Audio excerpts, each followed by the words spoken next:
사랑하는 형제자매 여러분, 오늘 우리는 우리 신앙의 가장 깊고 신비로운 주제 중 하나인 성령님에 대해 함께 나누고자 합니다. 이 귀한 말씀을 듣기 전에 잠시 하나님의 은혜를 더 널리 전하는 일에 동참해 주시겠어요? 좋아요와 구독을 통해 이 채널을 알려주시면 더 많은 영혼이 하나님의 사랑을 발견하는 데 큰 힘이 됩니다. 여러분의 작은 손길 위에 주님의 축복이 가득하기를 기도합니다.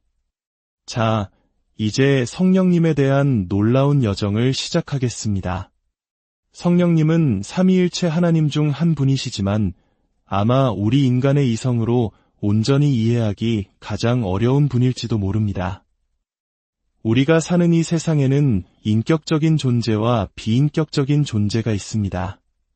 사람은 그 또는 그녀라는 인칭 대명사로 부르지만 사물은 그것이라고 부르죠. 이것은 매우 단순한 구분입니다. 그런데 놀랍게도 성령님은 이 두 가지 특성을 모두 가지고 계십니다. 이것이 바로 우리가 성령님을 이해하는 데 있어 첫 번째로 마주하는 신비입니다. 개인적으로 저는 하나님께서 창조하신 이 우주 만물 중에 그 어떤 것도 하나님의 속성을 조금이라도 반영하지 않는 것은 없다고 믿습니다. 우주의 인격적인 존재와 비인격적인 존재가 공존하는 것처럼 하나님의 성품에도 인격적인 측면과 비인격적인 측면이 모두 존재한다는 증거로 볼 수 있습니다. 성경 전체를 보면 우리가 익숙한 세상을 통해 성령님을 묘사하는 수많은 상징들이 등장합니다. 바람, 불, 비, 이슬, 그리고 기름처럼 말입니다.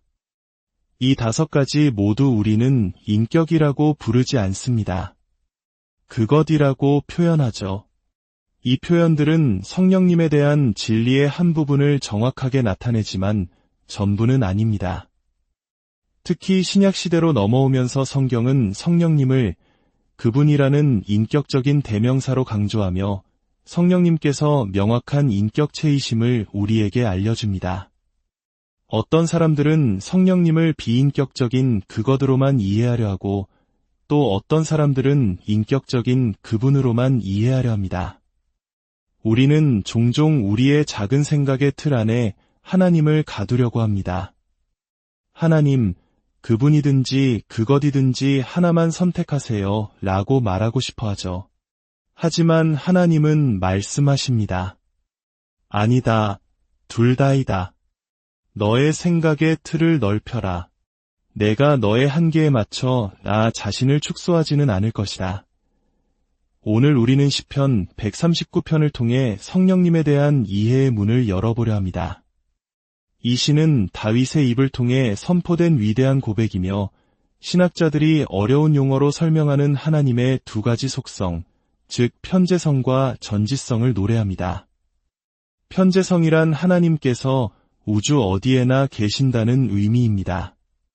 하나님이 여기에는 안 계셔라고 말할 수 있는 곳은 단 한 군데도 없습니다. 전지성이란 하나님께서 모든 것을 아신다는 의미입니다. 우주에서 일어나는 모든 일, 심지어 우리 각 사람의 머리카락 숫자까지도 다 아십니다. 시편 139편 1절부터 12절까지의 말씀은 이 두 가지 속성을 너무나도 생생하고 아름다운 언어로 그려냅니다. 주여, 주께서 나를 살펴보셨으므로 나를 아시나이다. 주께서 내가 앉고 일어섬을 아시고 멀리서도 나의 생각을 밝히 아시오며 나의 모든 길과 내가 눕는 것을 살펴보셨으므로 나의 모든 행위를 익히 아시오니 여호와여, 내 혀의 말을 알지 못하시는 것이 하나도 없으시니이다. 다윗은 말합니다. 내가 입을 열어 한마디 말을 하기도 전에 주님은 내가 무슨 말을 할지 이미 다 알고 계십니다. 주께서 나의 앞뒤를 둘러싸시고 내게 안수하셨나이다. 이 지식이 내게 너무 기이하니 높아서 내가 능히 미치지 못하나이다. 아마 우리 모두 이 고백에 동의할 것입니다. 이 암은 너무나 경이로워서 너무나 높아서 감히 우리가 다다를 수 없습니다. 하지만 이것은 분명한 실제입니다. 그리고 7절에서 다윗은 핵심적인 질문을 던집니다. 내가 주의 영을 떠나 어디로 가며 주의 앞에서 어디로 피하리이까? 바로 이 구절이 하나님께서 어떻게 모든 곳에 계시고 모든 것을 아시는지를 이해하는 열쇠입니다. 그것은 바로 성령님을 통해서입니다. 히브리 시의 특징은 한 구절의 전반부와 후반부가 같은 내용을 다른 단어로 반복하여 강조하는 것입니다. 따라서 주의 영을 떠나 라는 말과 주의 앞에서 라는 말은 같은 의미를 가집니다. 성령님을 통해 주님은 모든 곳에 현존하십니다. 내가 하늘에 올라갈지라도 거기 계시며 스올에 내 자리를 펼지라도 거기 계시니이다. 내가 새벽 날개를 치며 바다 끝에 가서 거주할지라도 거기서도 주의 손이 나를 인도하시며 주의 오른손이 나를 붙드시리이다. 지구 반대편 가장 먼 곳으로 갈지라도 칠흑 같은 어둠 속에 숨으려 할지라도 주님의 영은 거기에도 계시고 주님께는 어둠과 빛이 아무런 차이가 없습니다. 이것이 바로 성령님을 통해 나타나는 주님의 완전한 편재성과 전지성의 모습입니다. 이것은 성령님을 인격체로 설하기보다는 모든 곳에 충만한 임재 그 자체로 묘사합니다. 이제 구약 성경에 나타난 성령님의 다양한 사역을 간략하게 살펴보겠습니다. 성령님은 성경의 첫 페이지 창세기 1장 2절에 처음 등장하십니다. 태초에 하나님이 천지를 창조하시니라. 땅이 혼돈하고 공허하며 혼돈과 어둠만이 가득했던 그곳에 하나님의 영은 수면 위에 운행하시니라 라고 기록되어 있습니다. 여기서 운행하시다라는 히브리어 단어는 어미새가 알을 품듯 부드럽게 감싸고 맴도는 모습을 의미합니다. 혼돈 속에서 성령님께서 생명의 기운으로 운행하고 계셨던 것입니다. 그리고 그 다음에 하나님의 말씀이 선포됩니다. 빛이 있으라 하시니 빛이 있었고 모든 창조는 하나님의 영과 하나님의 말씀의 결합으로 이루어졌습니다. 시편 33편 6절은 이렇게 증언합니다. 여호와의 말씀으로 하늘이 지음이 되었으며 그 만상을 그의 입기운으로 이루었도다. 여기서 입기운은 히브리어로 루아흐, 즉 영을 의미합니다. 말씀과 성령의 연합, 이것이 바로 우주를 존재하게 한 창조의 근원적인 힘입니다. 이 원리는 오늘날 우리의 삶에도 동일하게 적용됩니다. 하나님의 말씀과 성령이 우리의 삶 속에서 연합할 때 하나님의 완전한 창조적 능력이 우리에게도 임할 수 있습니다. 오늘 이 시간 여러분에게 하나님의 말씀이 들려지고 성령님께서 운행하실 때 어떤 놀라운 일도 일어날 수 있음을 믿으시기 바랍니다. 출애굽기로 가보면 하나님께서는 성막을 지을 기술자 브살레를 부르시고 그를 하나님의 영으로 충만하게 하여 지혜와 총명과 지식과 여러 가지 재주로 정교한 일을 연구하여 금과 은과 노스로 만들게 하며 보석을 깎아 물리며 여러 가지 기술로 나무를 새겨 만들게 하셨습니다. 성령 충만의 결과가 매우 실용적인 기술로 나타났다는 점이 참으로 놀랍습니다. 이것은 영적인 것이 결코 비현실적이거나 추상적인 것이 아님을 보여줍니다. 진정으로 영적인 것은 언제나 실질적입니다. 또한 여호수아는 모세의 뒤를 이을 지도자로 세워질 때 모세의 안수를 통해 지혜의 영이 충만하게 되었습니다. 안수는 단순히 형식적인 의식이 아니라 한 사람에게서 다른 사람에게로 무언가가 실제로 전달되는 통로가 될 수 있습니다. 사사기에서는 기드온에게 여호와의 영이 임하시니 그가 나팔을 불어 미디안과의 전쟁에서 승리합니다. 삼손의 초인적인 힘 역시 그의 근육에서 나온 것이 아니라 그에게 임하신 성령님의 능력이었습니다.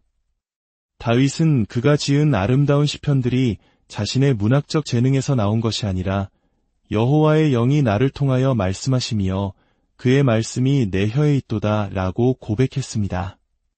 성령께서 주신 것은 결코 낡아지지 않으며 그 깊이를 헤아릴 수 없습니다.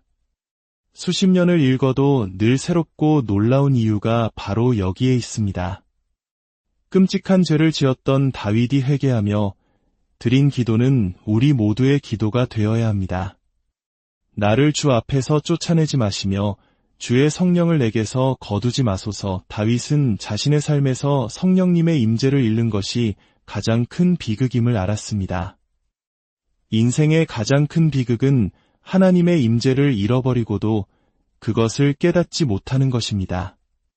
오늘 밤 우리 함께 이 기도를 드립시다. 주님, 어떤 일이 있어도 저를 주님 앞에서 쫓아내지 마시고 주의 성령을 거두어 가지 마옵소서. 이제 신약 시대로 넘어와 보겠습니다. 메시아의 오심을 준비하는 과정에서 성령님의 역할은 더욱 강조됩니다. 세례 요한의 가족, 즉 아버지 사가랴와 어머니 엘리사벳, 그리고 세례 요한 자신까지 모두가 성령으로 충만했습니다. 누가복음 1장을 보면 엘리사벳은 마리아의 인사를 받을 때 성령이 충만하여 예언했고 사가랴도 아들이 태어난 후 성령이 충만하여 하나님을 찬송하며 예언했습니다. 심지어 세례 요한은 모태로부터 성령 충만함을 받은 자였습니다. 메시아, 즉 기름 부음 받은 자라는 이름 자체가 성령님과의 관계를 의미합니다. 성령님 없이는 메시아도 없습니다. 마침내 세례 요한은 예수님을 이렇게 소개합니다. 나는 물로 세례를 베풀거니와 그는 성령으로 너희에게 세례를 베푸시리라. 이것은 마태, 마가, 누가, 요한복음 네 복음서 모두에 기록된 예수님에 대한 핵심적인 소개입니다. 하나님께서 이스라엘에게 예수님을 어떻게 소개하고 싶으셨는지를 분명히 보여줍니다. 그분은 구원자이시며 하나님의 어린 양이시기 이전에 바로 성령으로 세례를 주시는 분이십니다. 예수님께서는 자신의 사역 막바지에 이르러 제자들에게 성령님에 대해 체계적으로 가르치기 시작하셨습니다. 예수님은 자신이 곧 그들을 떠날 것이지만 자신을 대신할 또 다른 분이 오실 것이라고 약속하셨습니다. 바로 이 지점에서 성령님께서 인격체이심이 가장 강력하게 강조됩니다. 요한복음 7장에서 예수님은 외쳐 말씀하십니다.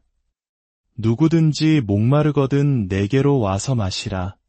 나를 믿는 자는 성경의 이름과 같이 그 배에서 생수의 강이 흘러나오리라. 그리고 요한은 이 말씀이 그를 믿는 자들이 받을 성령을 가리켜 말씀하신 것이라고 해설합니다. 이 약속은 아직 미래의 일이었습니다. 왜냐하면 예수께서 아직 영광을 받지 않으셨으므로 성령이 아직 그들에게 계시지 아니하더라고 기록되어 있기 때문입니다. 성령님께서 오시는 것은 예수님의 죽으심과 부활, 그리고 승천하여 하나님 우편에서 영광을 받으신 후에야 가능했습니다. 요한복음 14장에서 예수님은 제자들에게 작별을 고하며 구체적인 약속을 주십니다. 내가 아버지께 구하겠으니 그가 또 다른 보혜사를 너희에게 주사 영원토록 너희와 함께 있게 하리니, 또 다른 보혜사라는 말에 주목해야 합니다. 여기서 또 다른이라는 헬라어는 종류가 다른이 아니라 숫자가 다른을 의미합니다. 즉 예수님과 본질적으로 같으신 또 한 분의 하나님, 인격체가 오신다는 뜻입니다. 예수님이라는 한 분의 신적 인격이 떠나가시는 대신 성령님이라는 또 한 분의 신적 인격이 그 자리를 채우러 오시는 것입니다. 그분은 보혜사, 즉 우리 곁에서 우리를 돕고 변호하고 위로하고 격려하시는 분입니다. 기억하십시오. 성령님은 결코 하나님의 자녀들을 낙심시키지 않으십니다.